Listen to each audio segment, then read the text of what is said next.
los tres. Que es nuestra principal labor, creo, ahora con este gobierno como parte de la oposición. Bueno, son varias las denuncias que ha hecho, ¿no? Que ha hecho Luciana. Bueno, tal vez que ha sido un golpe muy duro a varias autoridades en Tarija, porque siempre te veíamos en temas nacionales, bueno, locales también, pero a varias autoridades que son muy importantes dentro del MAS, tiene que ver con ese vehículo de la AMT, porque se han empezado a contradecir muchas de quién realmente solicitó esta movilidad. Lo mencionaron a un viceministro, después al propio alcalde, incluso a autoridades nacionales.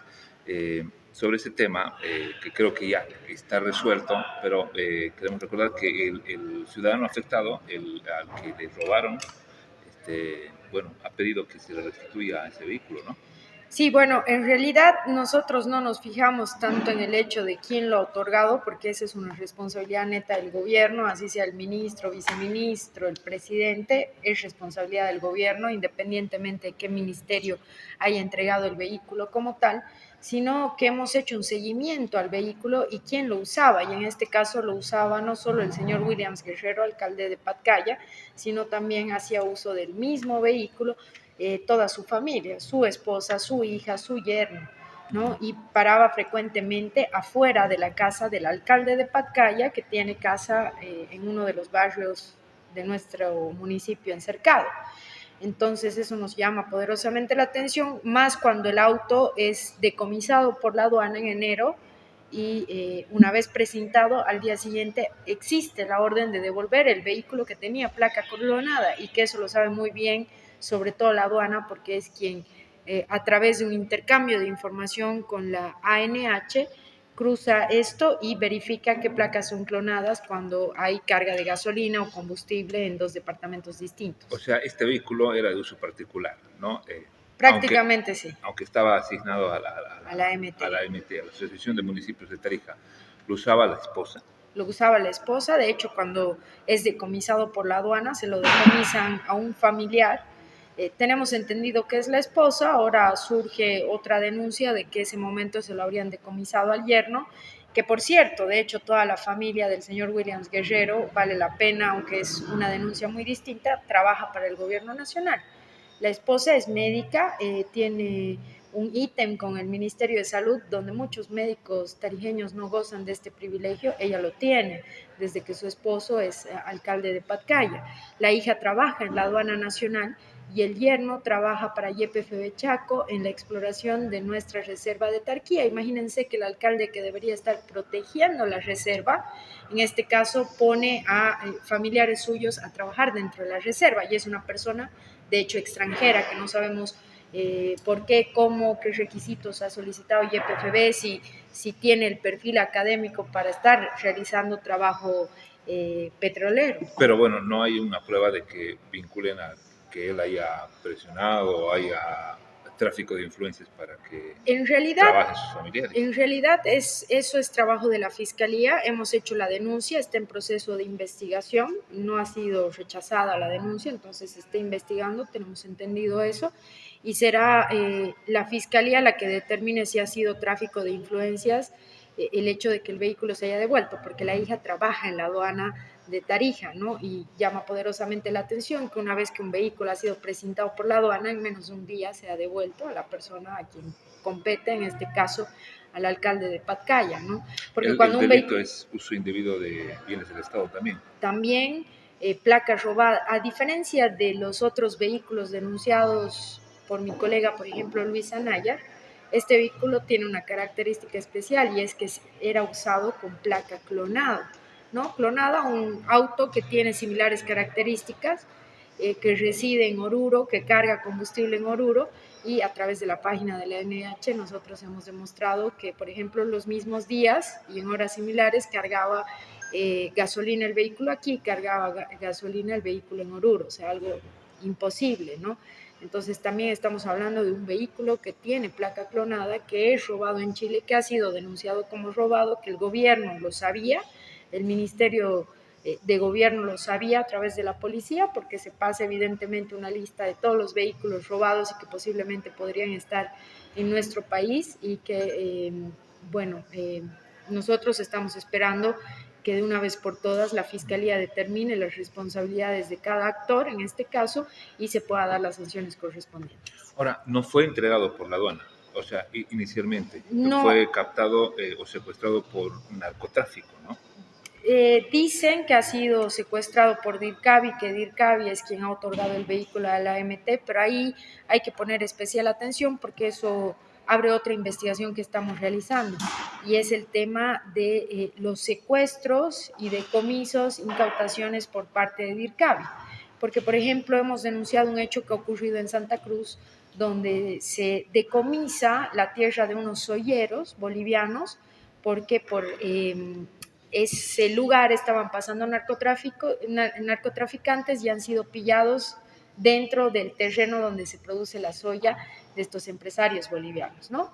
Una vez que el juez le da la razón a los empresarios bolivianos de que ellos no tenían ningún vínculo con los narcotraficantes, no tenían absolutamente nada que ver con la droga que estaba circulando por la zona, ni mucho menos con las personas que transportaban la droga, el juez determina la devolución del terreno donde está la soya a los empresarios.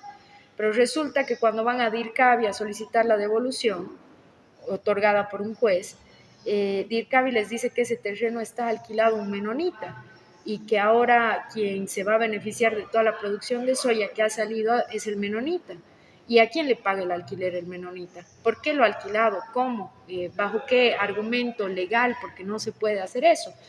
Y a raíz de esa situación nosotros hemos enviado una petición de informe al Ministerio de Gobierno justamente para que nos pueda decir cuántos bienes inmuebles han sido incautados en el periodo de Luis Arce hasta la fecha y cuántos de ellos son alquilados o qué uso se les da. Y el Ministerio de Gobierno dice que no tiene conocimiento de cuántos bienes son. Es así la respuesta del Ministerio de Gobierno, una petición de informe que cumple, por ejemplo, todas las características que deben tener una petición de informe y que hasta el día de hoy no tienen respuesta. Mucho menos se ha animado a responder cuando existe una denuncia de semejante magnitud, donde empresarios en este caso han sido afectados porque quienes han usufructuado, digamos, su cosecha son personas que nada tienen que ver con la misma, que ni siquiera han hecho inversión. ¿El único caso?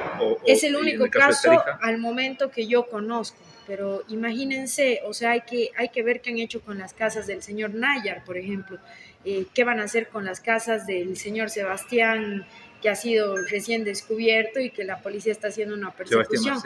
Marcet, ¿y qué hacen con los vehículos? ¿Qué hacen con las motocicletas? Un vehículo de Nayar estaba usado por el comandante de la policía, ¿no?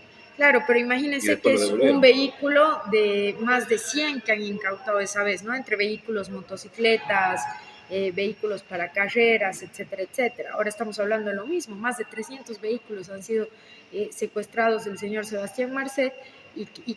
¿Dónde termina eso? ¿Quiénes se benefician? O sea, ¿realmente están en instituciones públicas o van a parar a los garajes de las autoridades que en este momento ejercen algún cargo por el movimiento del socialismo? Por este tema nos sabe otro que tal vez no habíamos hablado, es el caso del narcotráfico, ¿no? No habíamos conversado previamente, digo yo antes de la entrevista. El narcotráfico está golpeando muy fuerte. La anterior semana más o menos 3.5 toneladas se incautó entre Chile y Argentina.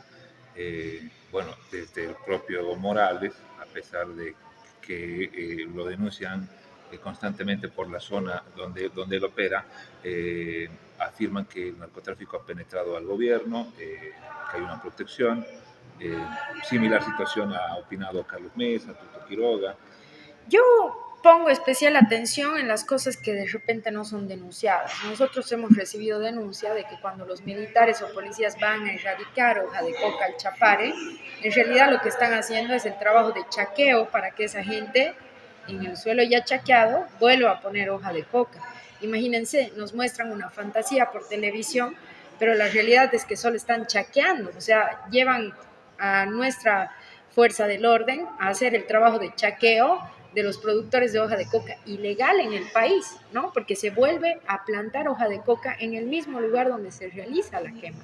Y nadie hace absolutamente nada, ni nadie dice nada, porque es una realidad también tangible que el Chapare, como otras zonas del país, son tierra de nadie, donde la policía no tiene peso, donde los militares no tienen peso, y ahí tiene peso más bien el poder de Evo Morales, el poder del gobierno del movimiento al socialismo que protege a los narcotraficantes. Otra situación similar se da dentro de los parques nacionales o áreas protegidas en nuestro país. Hace muchos años, Evo Morales, a través de una ley, ha sacado a las ONGs de las reservas y parques nacionales para que empiece a operar el CERNAP, ¿no? Uh-huh. Pero el CERNAP no se encarga de velar por la flora o la fauna que albergan estos parques o reservas, sino más bien se encarga de resguardar a los narcotraficantes, que en muchísimas ocasiones se ha evidenciado que tienen montadas fábricas de droga y que ahí montan su red de narcotráfico. ¿El gobierno protege el narcotráfico? Por supuesto que sí, eso es más que evidente. Ahora que se vean más casos y se descubran más toneladas transportadas a distintos países, yo creo que tiene más que ver con la pelea interna de Evo Morales y Luis Arce, pero dejando de lado todo eso, ambos operan con el narcotráfico. No sé si con la misma red de narcotráfico o con distintas redes, y por eso se están denunciando y acusando unos contra otros de quién es más narcotraficante. ¿Es una percepción o hay pruebas? Yo creo que hay pruebas, ¿no? El problema es que se descubre todo el cargamento, ¿no? Se descubre a los narcotraficantes, pero nunca terminan tras las rejas. O sea, hace 2 meses se hablaba de liberar al señor Nayar. Imagínate lo que es eso, cuando hay pruebas contundentes en su contra. No solo por el delito de narcotráfico, incluso por delito de tener animales exóticos en su casa. Alguien le está haciendo denuncia de eso. ¿Dónde está nuestro Ministerio de Medio Ambiente, el CERNAP famoso? ¿De dónde sacan esos animales? Del mismo lugar donde montan pues las fábricas, ¿no? Como digo, o sea, no son supuestos, sino que se ha descubierto muchas veces, el mismo gobierno ha ido a destruir fábricas de droga que están dentro de las reservas naturales. De hecho, yo te digo, si tú quieres ir al Parque Noel Mercado, aunque hagas la solicitud al CERNAP para entrar, te dan vueltas o no te permiten el ingreso. Si tú quieres ir a Tarquía, te aseguro que si vas al CERNAP a solicitar ingreso, no te van a dejar entrar. Ahora porque están haciendo exploración, pero y todo lo que han destruido, todas las planchas que han hecho innecesarias porque ahí no han hecho una sola perforación para explorar hidrocarburos. Tarquía tiene una similitud con el Chapare, con el Parque Noel Mercado, que es el clima. Entonces, tranquilamente, en un futuro podríamos ahí tener siembra de hoja de coca ilegal. Uh-huh. A media hora, por supuesto, la frontera con Bermejo. Y bueno, la mayoría de los parques están tomados por el narcotráfico o los mineros, por la minería ilegal, ¿no? Por la explotación ilegal del Madidi, por ejemplo. Sí, y hay una gran afectación a nuestros recursos hídricos, pero no solo eso, también ahora por los petroleros, ¿no? En este caso, si no encuentran petróleo, yo vuelvo a hacer la pregunta a toda la población: si tienes un clima idéntico al Chapare, a media hora de la frontera con Bermejo, ¿qué vas a hacer con toda esa tierra que ya has planchado y todos los árboles que has destruido? ¿Por qué lo están parcelando? Porque lo están dividiendo en parcelas. ¿Bajo qué lógica o bajo qué metodología está haciendo esto el INRA y a quién le va a entregar las tierras? ¿No? Sabemos lo que pasa en todas las reservas naturales. Ahí se cometen los peores ilícitos que no solo dañan el medio ambiente y la salud de los bolivianos, sino también donde se montan fábricas de droga, se planta la materia prima para vender droga y pero nadie absolutamente dice nada, y mucho menos nadie tiene acceso, porque si tú ingresas a una reserva o parque nacional que está protegido por el CERNAP sin permiso, el guardabosques llama a la policía y inmediatamente te arrestan. Un último tema nacional, bueno, las elecciones judiciales. Ayer el Tribunal Constitucional ha dicho que el reglamento está mal, que tiene que volverse a foja cero, bueno, y que tiene que haber 2/3, ¿no? para aprobar este proyecto de ley. Bueno, yo puedo decir con seguridad que Comunidad Ciudadana tenía desde inicio a este proceso la razón cuando presentamos el proyecto de ley de garantías, que contemplaba que en toda fase del proceso debería haberse aprobado cada una de las decisiones con 2/3 de los presentes, ya sea en comisión, en pleno de la Cámara, en pleno de diputados, en pleno de senadores. Cada uno de los procesos tenía una premisa que era que la aprobación debía realizarse con 2/3 de los presentes. No se lo ha hecho, se ha aprobado un reglamento, no una ley para la convocatoria. Ahora el Tribunal Constitucional dice que no puede ser reglamento, que tiene que ser ley. Entonces, al final de cuentas, esto demuestra que Comunidad Ciudadana había encaminado bien el proceso con las propuestas que había realizado. Nosotros queremos dejar claramente establecido que como oposición estamos dispuestos al consenso para elegir a los candidatos que realmente muestren independencia en sus actos y que por sobre todo respeten la Constitución, las leyes, normas, reglamentos que están vigentes, ¿no? Y para darle esa certeza a quienes, si es que se pasa a a la segunda fase, porque primero hay que aprobar la ley para la convocatoria, queremos darle certeza que nosotros vamos a velar para que esos juristas que realmente tienen el currículum, tienen la independencia y muestran sobre todo respeto a las normas y leyes, lleguen hasta la última fase y puedan ser candidatos en sus distintos departamentos. Sin embargo, aquí hay que dejar claramente establecido algo. El Tribunal Constitucional ha tomado una decisión a través de esta sentencia de volver a foja cero, ¿no?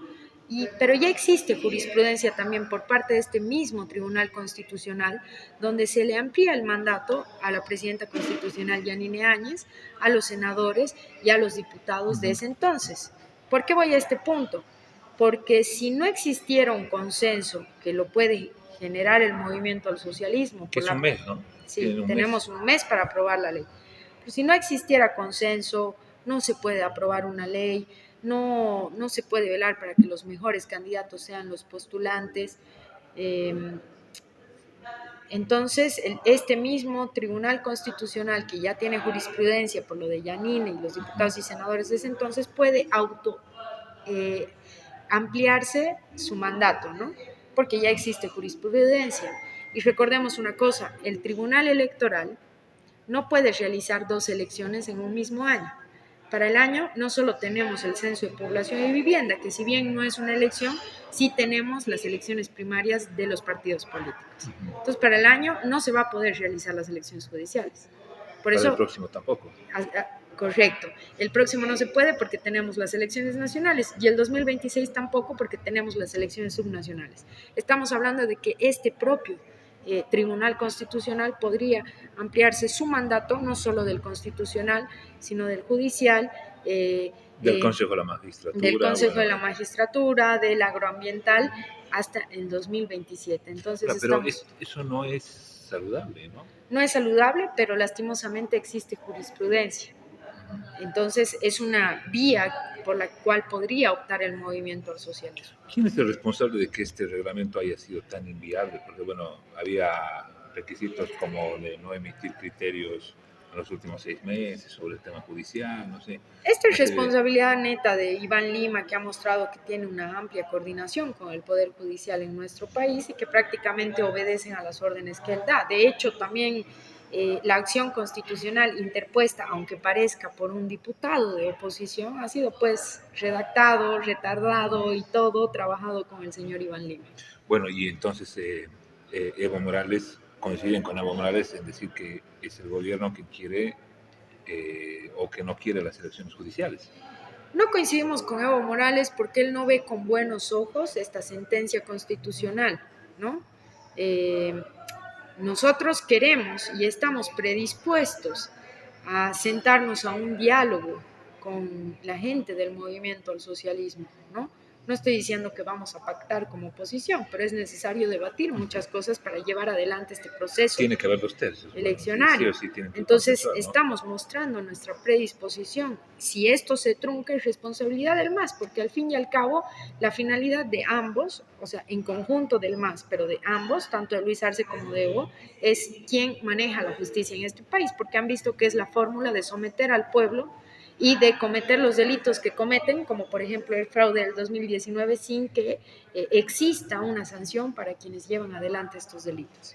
¿Con arcistas se hacen 2/3? O sea, la oposición con arcistas se hace 2/3 o la oposición con los evistas pueden hacer 2/3. La oposición tanto con arcistas como con evistas puede hacer 2/3, sin ningún problema, en su conjunto, ¿no?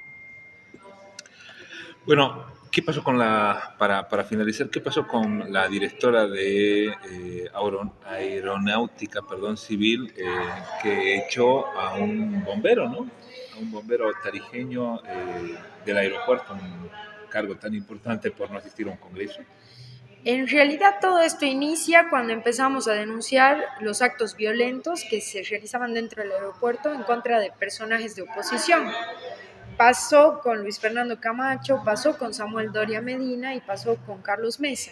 Ese es el último, El ¿no? último que nos llamó poderosamente la atención es que el grupo de choque lanzaba petardos dentro del aeropuerto cuando yo, que conozco la norma de reglamentos de la DGAC por las denuncias que he estado realizando en contra de los vuelos irregulares de gente del MAS, sé que no se puede transportar, ni meter, ni lanzar pirotecnia dentro del aeropuerto porque pones en riesgo no solo tu vida, sino la de todos los que están dentro del aeropuerto, incluido, cuando hablo aeropuerto, hablo hasta del parqueo, digamos, del mismo.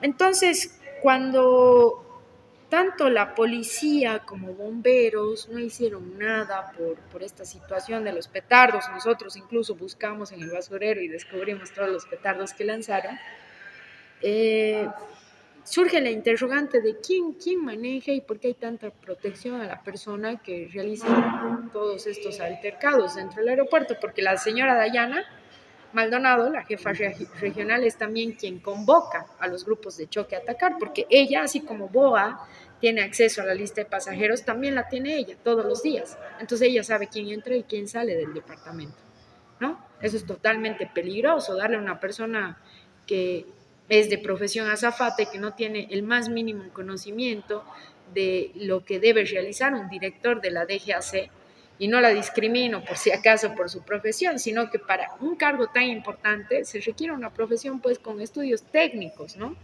Un piloto o un abogado que conozca del tema y que pueda comandar todo el tema de seguridad dentro del aeropuerto. Ella entró al cargo para hacer política, porque obliga al personal a participar de los congresos que tienen todos los fines de semana del movimiento al socialismo.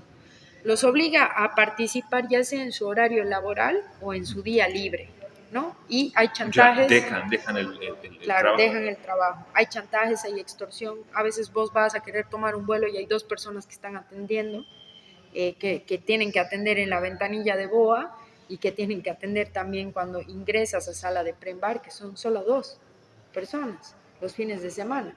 Y claro, cuando ya llegan a nuestro poder estos audios, evidenciamos que ella ha tenido tanta irresponsabilidad no solo de enviar al personal del aeropuerto a estos congresos o eventos del MAS, sino que ha obligado a los bomberos que deben estar resguardando constantemente nuestra pista aérea a dejar sus funciones para asistir a los congresos.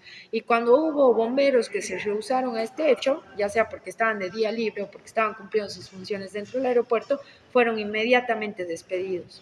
El tema aquí es qué poder tiene Dayana y quién la protege, ¿no? Porque alguien la protege y la protege mucho ante ¿Quién la las protege? denuncias.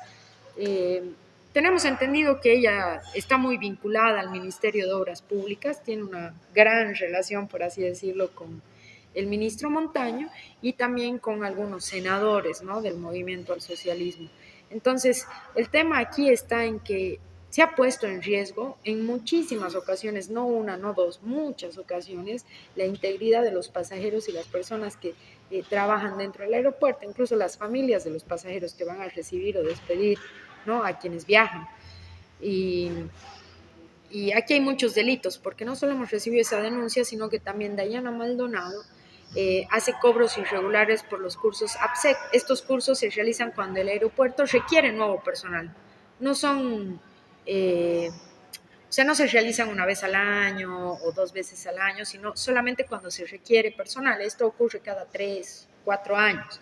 Pero en su gestión se han realizado más de 4 veces. Estos cursos son gratuitos, pero ella cobra por los cursos. Y también ofrece los puestos del aeropuerto, o sea, prácticamente los vende, ¿no? Es decir, págame tal monto y yo te voy a conseguir trabajo de técnico dentro del aeropuerto. Nosotros tenemos los testimonios de más de 20 personas que la denuncian, 20 personas que evidentemente son pagaron? cercanas al movimiento al socialismo. Hay gente que ha pagado desde $2,000, 1,000 bolivianos, 1,500 para tomar el curso de capacitación, que es un curso gratuito, y que ella ha visto que era una buena forma de recaudar dinero, ¿no? Porque el curso, repito, es gratuito. Bueno, pero no vende los cargos.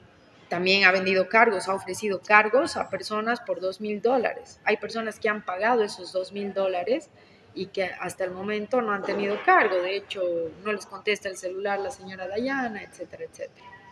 Ahora, ¿y esto ya está judicializado o se ha presentado al Ministerio Nosotros Público? vamos a presentar la denuncia hoy por la tarde. Estamos viendo todos los tipos legales. Hay obviamente ciudadanos a los que debemos resguardar su identidad. Sin embargo, tenemos absolutamente todos los testimonios y estamos viendo la mejor forma con el abogado que me colabora en este caso para poder resguardar la identidad, pero también hacer que esta denuncia prospere. Al menos, por lo menos, la denuncia más amplia que tiene que ver un audio de ella en una reunión con los bomberos, ese es un audio público, o sea, lo hemos vuelto público porque realmente es detestable, deplorable, sobre todo lo que dice esta señora en una reunión con quienes deben resguardar la seguridad. Ahora, bueno, ese es el caso o sea, hay una prueba concreta de cómo les obliga a funcionarios y entre ellos a los bomberos a ir al Congreso. Pero sobre este caso de la venta y del cobro, de los cobros ilegales y irregulares, no hay pruebas. Tenemos el testimonio de quienes han pagado, a quién le han entregado el dinero, cómo pedía ella el dinero. Tenemos absolutamente todos los testimonios que esperamos la próxima semana también poderlos hacer públicos, siempre resguardando la identidad de estas personas para que en un futuro no sean amedrentadas. ¿Son militantes del MAS? Sí, muchos de ellos son militantes del MAS. Ahora, ¿y cuánto más o menos han pagado? O sea, entre los 20, ¿cuánto más o menos suma? Como digo, son distintos montos, ¿no? No podría decir cuál es el total, porque hay algunos a los cuales ella ha podido sacarles más dinero, como hay otros a los que les ha sacado menos dinero. Pero a lo máximo alguien pagó $2,000. Sí. ¿Y qué tenía que hacer? Pagar y esperar a que le consiga el cargo en el aeropuerto. ¿Qué cargo? De técnico, ¿no? Esas personas que verifican tu boleto antes de entrar a preembarque o los que revisan en escáner el equipaje que uno lleva de mano. Esos son los cargos que ella estaba ofertando, ¿no? Sin contar los cargos que ella maneja también dentro de la EGC como oficina regional de Tarija. Uh-huh. Ahora, ella tiene una última consulta, ella también tiene poder, digamos, dentro de BOA. Tengo entendido, y miren, el día de ayer ya he mandado a través de una carta a BOA una solicitud de un informe.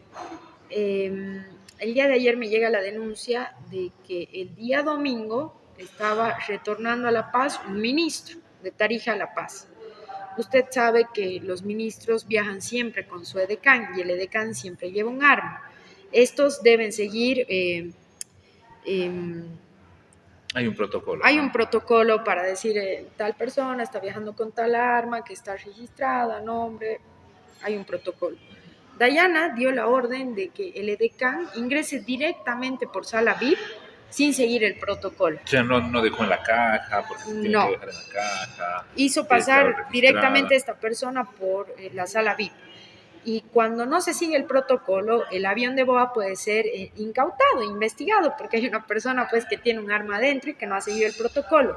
Sabemos que hay un informe emitido por Boliviana de Aviación del día domingo en contra de la señora Dayana Maldonado. Lo único que estamos esperando es que se nos pueda remitir una copia del informe y del reclamo que se le hace a la directora regional de la DGAC. Pues es otro escándalo, ¿no? Claro, bueno, este sería un tercer tema. Si vos estás en lo legal y estás llevando tu arma porque eres edecán y estás cumpliendo un trabajo, creo que no deberías tener ningún problema en dejar el arma ahí, pasar por el escáner, seguir el protocolo.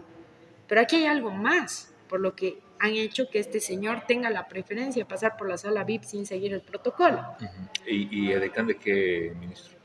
Era un ministro que estaba en Tarija, no tenemos muy en claro si es del ministro de Medio Medio Ambiente ambiente. o de Obras Públicas. Claro, llegaron los dos, creo, ¿no? Así es. Bien, diputada, gracias. Gracias por su tiempo y por contarnos todos estos escandalosos temas. Muchísimas gracias. Hay que tomar en serio a veces las denuncias, como ellos ya tratan de dejar o no dejar evidencia en estos casos. Vale muchísimo el testimonio de quienes se animan a denunciar estos hechos de corrupción, así que más bien gracias por la invitación y por permitirme y darme la oportunidad de hacerle conocer a la población sobre estos hechos. Gracias, gracias nuevamente. Cerramos, siga con Ahora Digital.